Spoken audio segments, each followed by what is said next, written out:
మే 12 అంటే ఇవాళే సమయం మధ్యాహ్నం 12 గంటలకు భారత్ పాకిస్తాన్ మధ్య హాట్ లైన్ చర్చలకు కుదిరిన ముహూర్తం ఇది.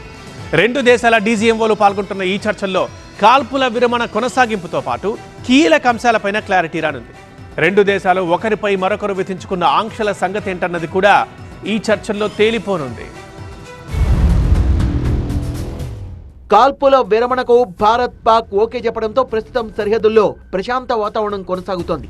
ఈ పీస్ పర్మనెంటా లేక టెంపరరీనా అనేది ఈ చర్చల్లో తేలిపోనుంది. కాల్పుల విరమణ అనంతర పరిస్థితిపై ఇరు దేశాల మధ్య మధ్యాహ్నం 12 గంటలకు కీలక చర్చలు జరుగుతాయి. హాట్ లైన్ లో జరగనున్న ఈ చర్చల్లో రెండు దేశాల డైరెక్టర్ జనరల్ మిలిటరీ ఆపరేషన్స్ పాల్గొంటారు. కాల్పుల విరమణ కొనసాగింపు, ఉద్రిక్త వాతావరణం తగ్గించడం వంటి కీలక అంశాలు ఈ చర్చల్లో ప్రస్తావనకు రానున్నాయి. శనివారం మధ్యాహ్నం భారత డీజీఎంఓతో పాకిస్తాన్ డీజీఎంఓ హాట్ లైన్ లో మాట్లాడారు. కాల్పుల విరమణ అంశాన్ని ప్రతిపాదించి వెంటనే అమలు చేద్దామని కోరారు. క్రమంలో శనివారం సాయంత్రం 5 గంటల నుంచి కాల్పుల విరమణ అమల్లోకి వచ్చింది. ఈ కాల్పుల విరమణ ప్రకటించిన కొన్ని గంటల్లోనే పాక్ సైన్యం తన బుద్ధి చూపించింది. విరమణ ఒప్పందం ఉల్లంఘించి మళ్లీ కాల్పులకు తెగబడింది. డీజీఎంఓల చర్చల్లో ఈ అంశం కూడా ప్రస్తావనకు వచ్చే అవకాశం ఉంది.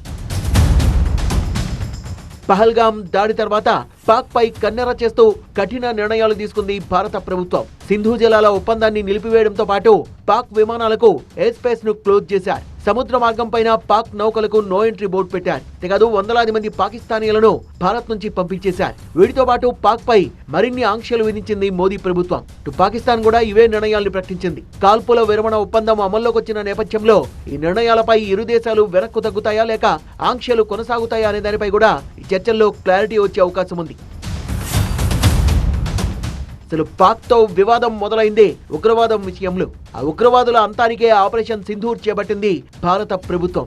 ఈ నేపథ్యంలో తమ దేశంలో ఉన్న ఉగ్ర స్థావరాలు, తమ ఆశ్రయం కల్పిస్తున్న టెర్రరిస్టుల విషయంలో పాక్ ఏం చెప్తుంది అన్నది కూడా ఆసక్తికరంగా మారింది.